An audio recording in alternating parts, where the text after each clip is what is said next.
नमस्कार दोस्तों, मैं आशीष आप सबका स्वागत करता हूं आपके अपने इस चैनल एक लक्ष्य एकेडमी में। आइए शुरू करते हैं क्लास 7th की हिस्ट्री का चैप्टर नंबर 4, जिसका कि नाम है मुग़ल एम्पायर। मुग़ल एम्पायर, मुग़ल साम्राज्य। इससे पहले चैप्टर हमने पढ़ा था दिल्ली सल्तनत के बारे में। इसके बारे में दिल्ली सल्तनत के बारे में, दिल्ली कब राजधानी बनी इसके बारे में, और दिल्ली सल्तनत में कौन कौन से 5 शासक थे जिन्होंने दिल्ली को इस मुकाम पर पहुंचाया, उनके वंश के बारे में। जिसमें कि हमने पढ़ा तुगलक वंश के बारे में, तुगलक वंश के बारे में, जिसमें हमने पढ़ा खलजी वंश के बारे में, तुर्किश वंश के बारे में, सैयद वंश के बारे में और लोदी वंश के बारे में। अब इन सब के बाद आता है मुग़ल साम्राज्य। क्या आता है दोस्तों? मुग़ल साम्राज्य। आइए पढ़ते हैं। Ruling as large territory as the Indian subcontinent with such diversity of people and cultures was an extremely difficult task for any ruler to accomplish in the middle age। मध्यकाल की अगर बात करते हैं, मध्यकाल में इतने बड़े उपमहाद्वीप पर, इतने बड़े क्षेत्र में, इतनी बड़ी जगह पर शासन करना, जहाँ पर कि अलग अलग विविध प्रकार के लोग रहते थे, विविध प्रकार की संस्कृतियाँ थी, इतने बड़े जगह पर किसी भी शासक के लिए शासन करना बड़ा ही मुश्किल कार्य था। Quite in contrast to their predecessor, अपने पूर्ववर्तियों के विपरीत, the Mughals created an empire, मुगलों ने अपना शासन स्थापित किया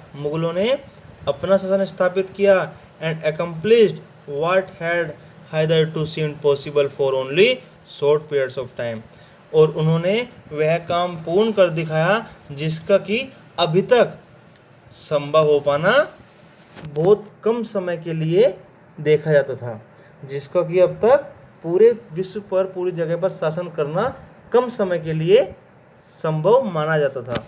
from the latter half of the 16th century, 16वीं शताब्दी के उत्तरार्ध से, 16वीं शताब्दी के अंत से, आधे से लेकर, दे एक्सपेंडेड देयर किंगडम, उन्होंने अपना साम्राज्य फैलाया, फ्रॉम आगरा एंड दिल्ली, आगरा और दिल्ली से, until in the 17th century, 17वीं शताब्दी तक, they controlled nearly all of the subcontinent, उन्होंने लगभग पूरे उपमहाद्वीप पर अपना नियंत्रण कर लिया था। They imposed structures of administration and ideas of governance that outlasted their rule, leaving a political legacy that succeeding rulers of the subcontinent could not ignore। उन्होंने अपने प्रशासन की जो संरचनाएं, उन्होंने अपने प्रशासन के जो ढांचे थे, जो उन्होंने लागू किए थे, जो उनके आइडियाज ऑफ गवर्नेंस, शासन संबंधी विचार थे, जो उन्होंने लागू किए थे, वह उनके शासन का अंत होने के बाद भी, उनके शासन के पतन के बाद भी, जो उनके उत्तराधिकारी आए, जो उनके बाद में शासन करने आए, वह भी उनके इन प्रशासनिक ढांचों और शासन संबंधी विचारों को इग्नोर नहीं कर पाए। वो भी इन विचारों को इग्नोर नहीं कर पाए। जो उनकी राजनीतिक धरोहर थी, वह इसको हटा नहीं पाए, और उनके सक्सेडिंग रूलर्स, उनके उत्तराधिकारी भी इसी पैटर्न को, इसी प्रणाली को, इसी तरीकों को अपनाते रहे और उन्हें नज़रअंदाज नहीं किया। टुडे द प्राइम मिनिस्टर, आज के दौर में जो हमारे मुख्यमंत्री हैं, एड्रेस द नेशन, वह राष्ट्र को संबोधित करते हैं। कब? इंडिपेंडेंस डे पर।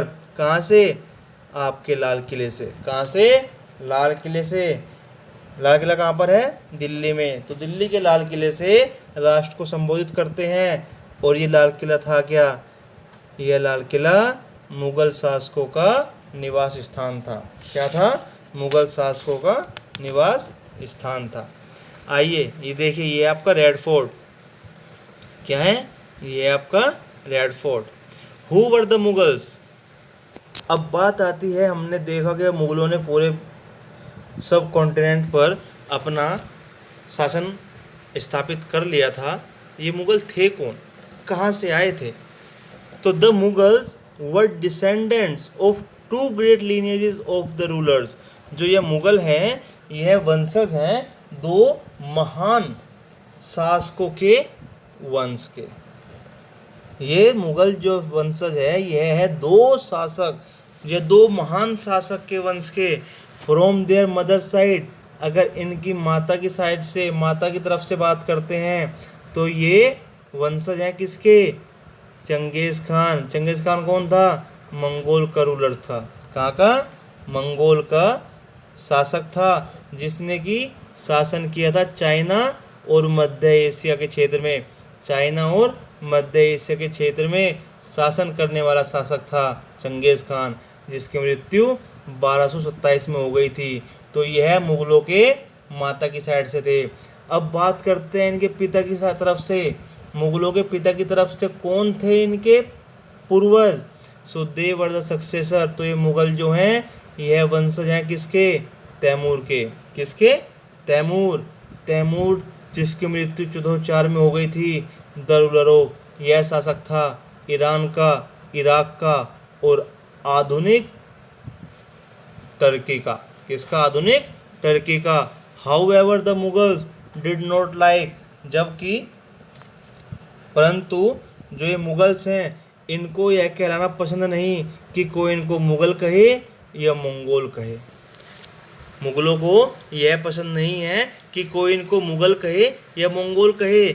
दिस वाज बिकॉज, और ऐसा इसलिए क्योंकि चंगेज़ खान की जो यादें हैं, चंगेज़ खान को जो याद करते हैं, वह जुड़ी हुई हैं किससे? जो उसने असंख्य लोगों का नरसंहार किया था। क्या किया था? असंख्य, उन्होंने बहुत सारे लोगों को जान से मार दिया था। इसलिए मुग़ल को पसंद नहीं कोई उनको मुग़ल कहे या मंगोल कहे।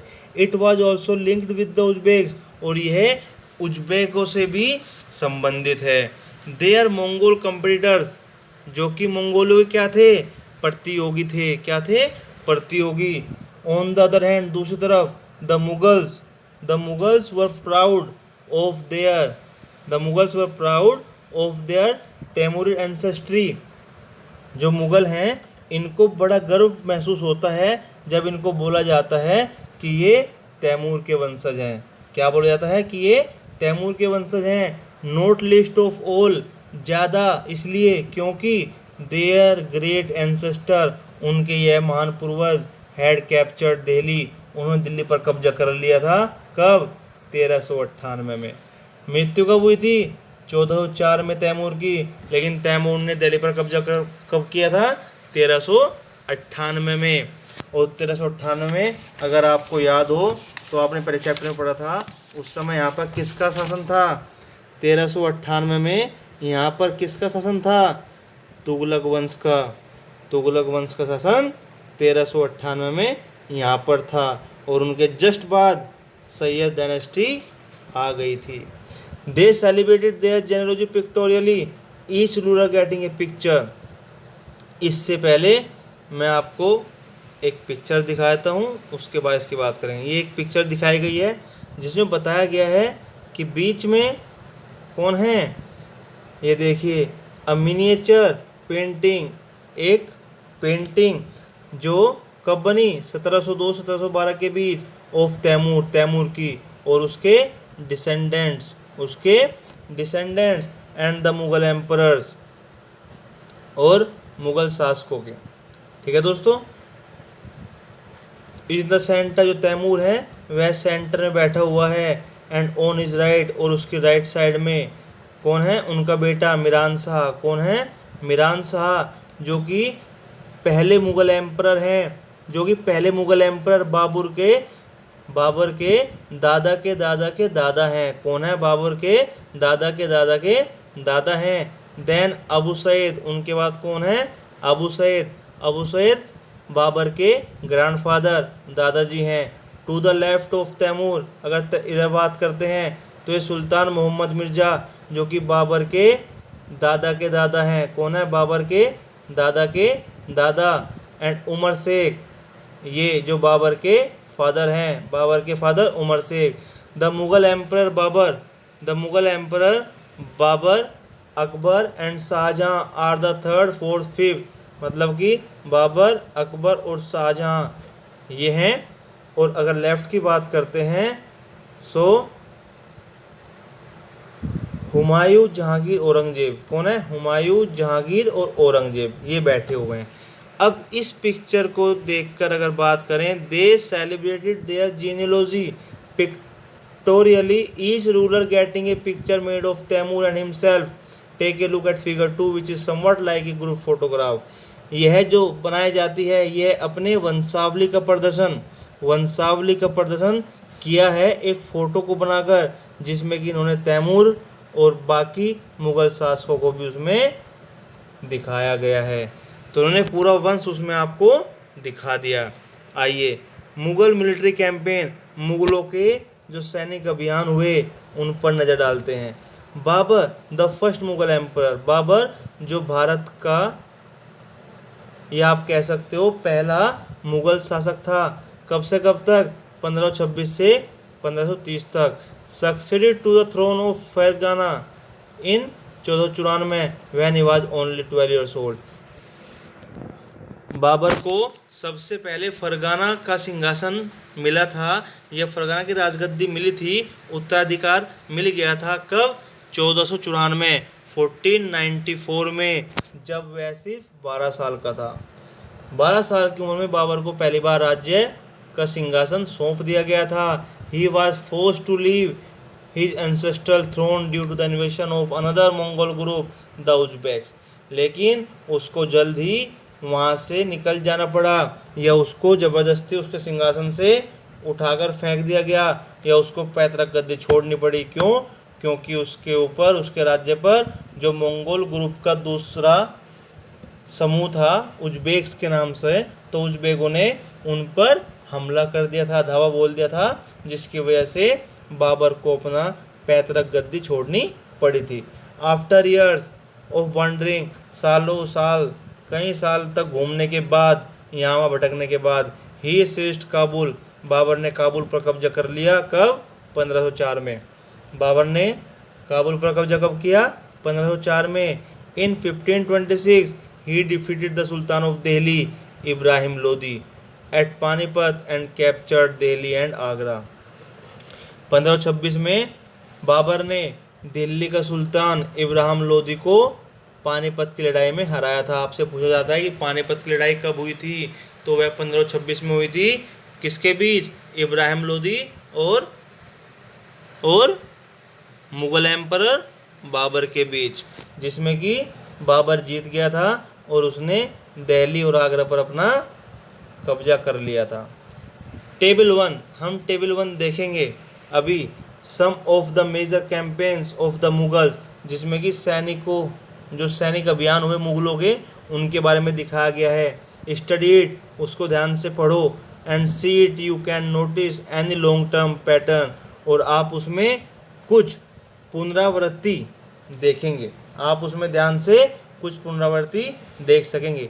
यू विल नोटिस, आप ध्यान देंगे, फॉर एग्जाम्पल उदाहरण के लिए, that the Afghans were an immediate threat to Mughal authority, और आप उसमें देख पाएंगे कि जो अफगान था वह मुग़ल साम्राज्य के लिए उस समय का खतरा बना हुआ था। Note the relationship between the Mughals and the homes, ध्यान दीजिए जो संबंध था किसके बीच में? मुग़ल और अहोम के बीच में, जो आप पढ़ेंगे चैप्टर 7 में। सिखों के बीच में, जो आप पढ़ेंगे चैप्टर 8 और 10 में।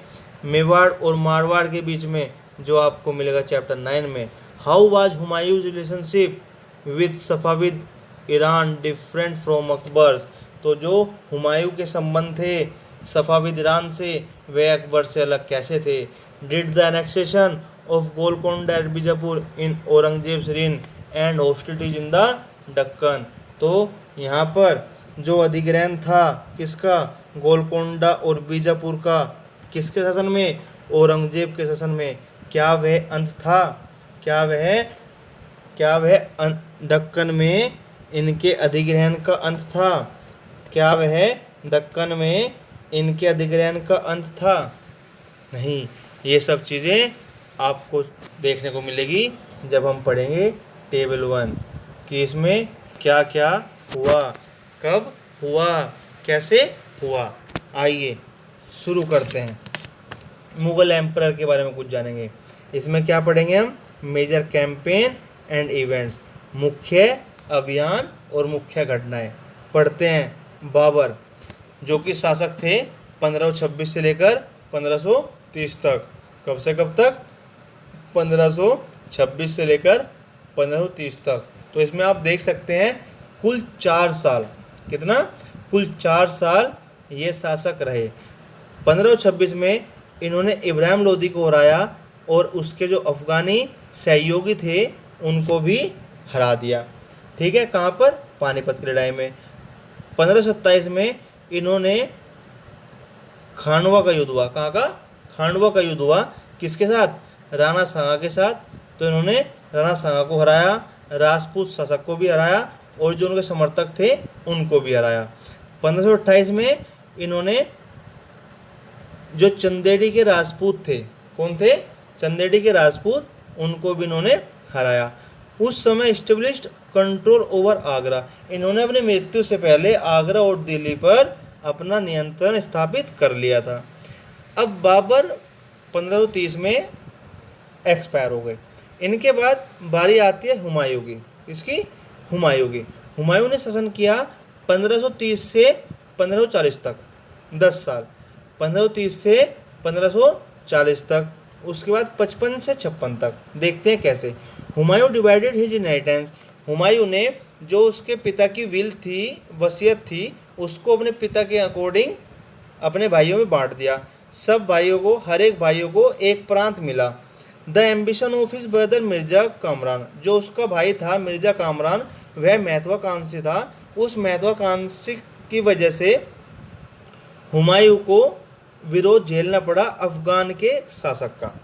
मतलब कि अफगानियों ने हुमायूं को मजबूर कर दिया वहाँ से निकल जाने के लिए। शेर खान डिफीटिंग, शेर खान ने हुमायूं को शेर खान ने हुमायूं को 2 बार हराया।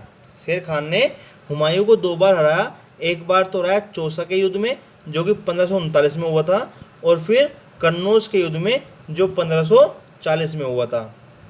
और उसके लिए उस युद्ध के बाद हुमायूं को मजबूरन ईरान की ओर अपना रुख करना पड़ा और वह ईरान भाग गया। ईरान में हुमायूं ने मदद ली किससे? सफाविद शाह से। किससे ली मदद? सफाविद शाह से। ही रिकैप्चर्ड दिल्ली, उसने दोबारा दिल्ली पर कब्जा किया। कब? 1555 में। कब किया कब्जा?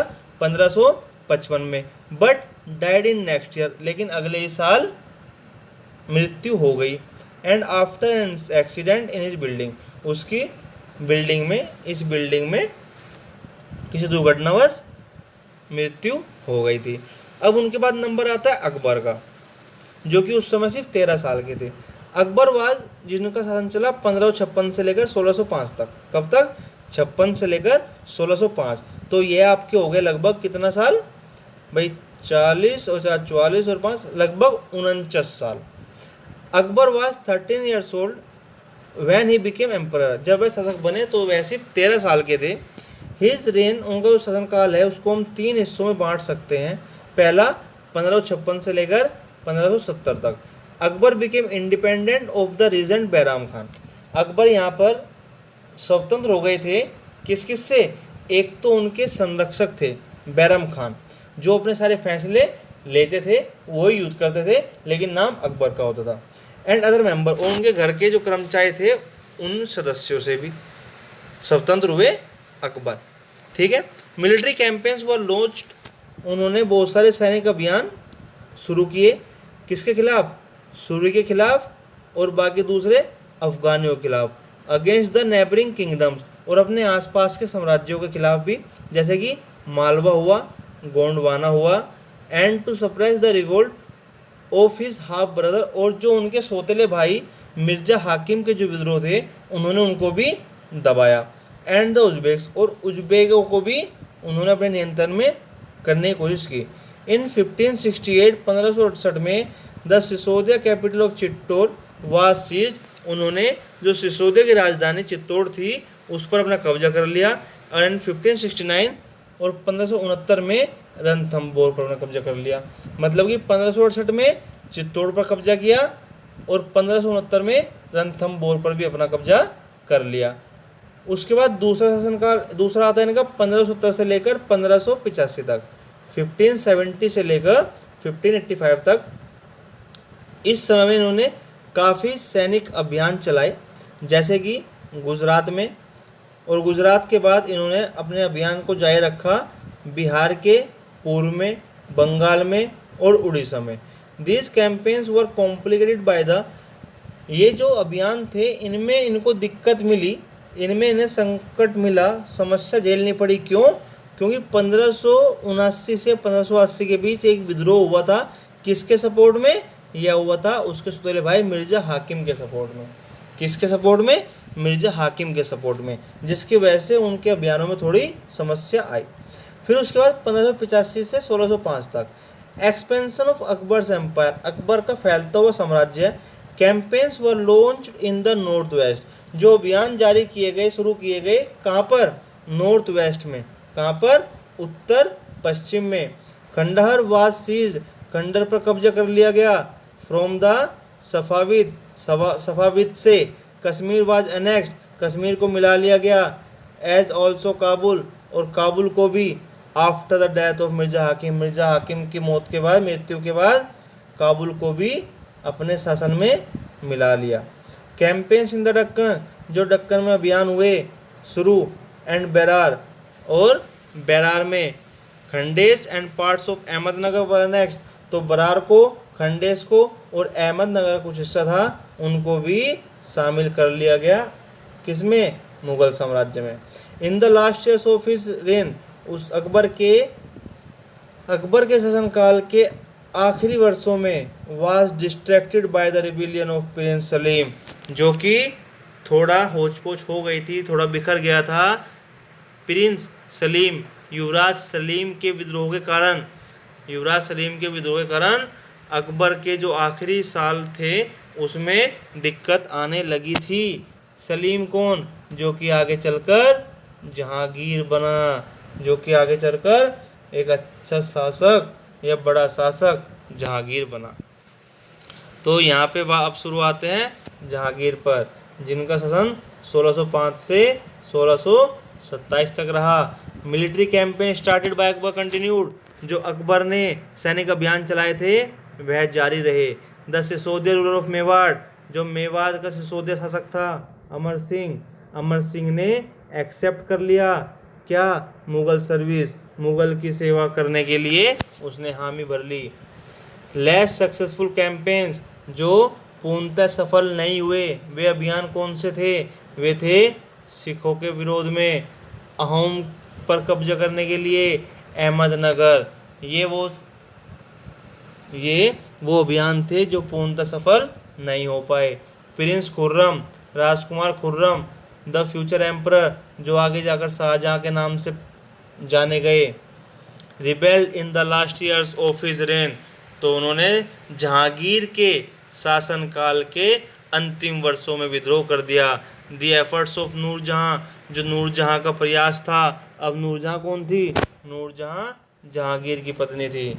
To marginalise him were unsuccessful, और इन्होंने कई बार प्रयास किए कि यह खुर्रम को या शाहजहां को अधिकारहीन घोषित करें, अधिकारहीन बना दें, लेकिन वह सफल नहीं हो पाई, लेकिन वह उसको रोकने को में सफल नहीं हो पाई। उसके बाद आता है शाहजहां। क्या दोस्तों? शाहजहां, जिनका शासनकाल था 1627 से 1658 तक। कब से कब तक? 1627 से 1658 तक। Mughal campaigns continued in the Deccan under Shah Jahan, Shah Jahan के शासनकाल में भी जो दक्कन में अभियान चल रहे थे वह जारी रहे। The Afghan noble Khan Jahan Lodi rebelled and was defeated, अफगानी जो अभिजात खान जहां लोदी, जो अफगान के अभिजात खां जहां लोदी ने विद्रोह किया और वह हार भी गया। Campaigns were launched against Ahmednagar, जो कैंपेन थे, क्या थे? जो अभियान उन्होंने जारी किए थे, शुरू किए थे अहमदनगर के विरुद्ध द बुंदेलास को उन्होंने हरा दिया गया, बुंदेलास वर डिफीटेड, बुंदेला को हरा दिया, एंड ओरछा सीज्ड, और ओरछा पर कब्जा कर लिया गया। इन द नॉर्थ वेस्ट, कहाँ पर, उत्तर पश्चिम में, the campaign to seize Balkh from the Uzbeks were unsuccessful, जो उन्होंने अभियान चलाया था बल्क पर शासन करने का या बल्क पर कब्जा करने का, वह, और बल्क कहाँ से, उज़्बेकों से, वह असफल रहा, और इस चक्कर में खंडर भी उनके हाथ से निकल गया और वहाँ पर भी सफ़ाविदों ने अपना कब्जा जमा लिया। इन 1632 Ahmednagar was finally annexed, Ahmednagar को अंततः मिला लिया गया, and the Bijapur force issued for piece, और जो बीजापुर की सेना थी वह सुलह के लिए निवेदन कर रही थी। अहमदनगर को मिला लिया गया और बीजापुर की सेना उनसे सुलह करने को तैयार थी। इन 1657 एंड 58, 57 और 58 में there was conflict over succession among Shah Jahan son, Shah Jahan के बेटों के बीच में झगड़े हो रहे थे। किस बात को लेकर, राजगद्दी को लेकर, राजगद्दी को लेकर, ये अगला उत्तराधिकारी कौन बनेगा उसको लेकर। Aurangzeb was victorious, Aurangzeb was victorious, Aurangzeb विजेता था, and his 3 brothers including Dara सुखो, और उसके 3 भाई दारा सुखोई के साथ साथ सबको मार दिया गया। शाहजहां वाज इम्प्रिजन्ड, शाहजहां को आगरा की जेल में डाल दिया गया, वह भी जीवन भर।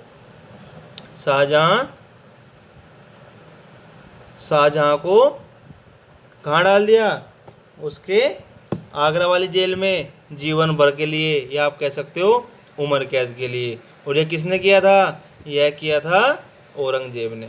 तो आइए अब औरंगजेब के बारे में पढ़ लेते हैं। सो औरंगजेब का शासनकाल कब से कब तक, 1658 से लेकर 1707 तक। कब से कब तक, 1658 से लेकर 1707 तक। इन द नॉर्थ ईस्ट, जो उत्तरी पूर्व इलाके थे, द अहोम्स वर डिफीटेड इन 1863, अहोम्स को हरा दिया गया था 1663 में, but rebelled again in the 1680, लेकिन उन लोगों ने दोबारा विद्रोह किया, कब, 1680 में। Campaigns in the north west against the Yusufzai and the Sikhs, जो अभियान चलाए उन्होंने उत्तरी पूर्व में या उत्तर पूर्वी इलाकों में, किसके विरुद्ध, यूसुफजाई के विरुद्ध और सिखों के विरुद्ध, वे टेम्पररीली सक्सेसफुल थे, अस्थायी तौर पर सफल हुए। Mughal intervention in the succession and internal politics of Rathore Rajput of Marwar led to their rebellion, मुगलों ने हस्तक्षेप करना शुरू कर दिया था, कहाँ पर, राठौड़ के जो राजपूत थे, राठौर राजपूत की अंदरूनी राजनीति में और उनके उत्तराधिकारियों के मामले में मुगलों ने हस्तक्षेप करना शुरू कर दिया था, जिसकी वजह से उनमें अंदर ही विद्रोह होने लगा था। ठीक है। Campaigns against the Maratha chieftain Shivaji were initially successful, जो उनका अभियान था मराठों के मुखिया, मराठों के नेता शिवाजी के विरुद्ध, वह शुरू में तो सफल हो गया था, बट औरंगजेब ने जब इंसल्ट किया, जब उनकी बेइज्जती कर दी शिवाजी की, तो शिवाजी आगरा की जेल से भाग गए थे, आगरा की कैद से भाग गए थे। Declared himself an independent king, और उन्होंने अपने आप को स्वतंत्र राजा घोषित कर दिया था। And resumed his campaigns against the Mughals, और उन्होंने जो मुगलों के विरुद्ध अपना अभियान था उसको शुरू कर दिया गया था। Prince Akbar rebelled against Aurangzeb, राजकुमार अकबर थे जिसने औरंगजेब के खिलाफ विद्रोह कर दिया था। And received support from the Marathas and Deccan sultanate, और उन्होंने सहयोग लिया था, उन्होंने साथ लिया था किससे, मराठाओं से और दक्कन की साम्राज्य से, जो वहाँ के सम्राट थे। He finally fled to Safavid Iran, और अंत में वह कहाँ चला गया था, वह सफाविद ईरान की ओर भाग गया था। आफ्टर अकबर रिबेलियन, अकबर के विद्रोह के बाद Aurangzeb sent armies against the Deccan sultanate, Aurangzeb ने दक्कन सल्तनत की ओर अपनी सेना को भेजा। बीजापुर वाज अनेक्स्ड इन 1685। बीजापुर को 1685 में मिला लिया गया। एंड गोलकोंडा इन 1687, और गोलकोंडा पर भी 1687 में कब्जा कर लिया गया। फ्रॉम 1698 औरंगजेब पर्सनली मैनेज, 1698 से औरंगजेब खुद अभियानों में हिस्सा लेने लगा और खुद अभियानों के साथ जाने लगे। इन द दक्कन अगेंस्ट मराठा, जो मराठाओं के विरुद्ध दक्कन में जो अभियान चला था उसमें भी उन्होंने खुद ही हिस्सा लिया था। हु स्टार्टेड गुरिल्ला वारफेयर, और उस समय मराठाओं ने गुरिल्ला वारफेयर, जो कि क्या होता है, छापामार पद्धति होती है युद्ध की, उसको उन लोगों ने इस्तेमाल करना शुरू कर दिया था। Aurangzeb also had to face the rebellion in north India of the Sikhs. Aurangzeb ने अब अपना रुख किया विद्रोह की तरफ। कौन से विद्रोह? जो कि उत्तरी भारत में थे, सिखों के, जाटों के और सतनामीज के। किसके? सिखों के, जाटों के और सतनामीज के। इन द नॉर्थ ईस्ट, और अगर बात करें उत्तरी पूर्व इलाके की, तो वहाँ पर अहोम ने विद्रोह किया था। And in the Deccan of the Marathas, और दक्कन में मराठाओं के विद्रोह की तरफ अब उसने रुख कर लिया था। His death was followed by a succession conflict amongst his sons, और जब उनकी मृत्यु हुई, किसकी? औरंगजेब की मृत्यु के बाद, औरंगजेब की मृत्यु के बाद उत्तराधिकारी के पद के लिए उनके बेटे के बीच में झगड़ा हो रहा था या होने लगा था। तो दोस्तों, ये कहानी थी मुगल साम्राज्य के शासकों के बारे में। उन्होंने जहाँ जहाँ अपने अभियान चलाए, कैसे कैसे उन्होंने इस उपमहाद्वीप पर अपना शासन स्थापित किया, उन सब अभियानों के बारे में। तो यहाँ तक आप लोग बड़े अच्छे से पढ़ें। बहुत बहुत ज़रूरी चीज़ है, बहुत ख़ास चीज़ है, आपको हर जगह देखने को मिलेगी, हर एग्ज़ाम में काफ़ी काम आएगी। बड़े ध्यान से इन चीज़ों को आप नोट करें और पढ़ें। आज के लिए इतना ही। अब हम लोग मिलते हैं अगली क्लास में। नमस्कार दोस्तों।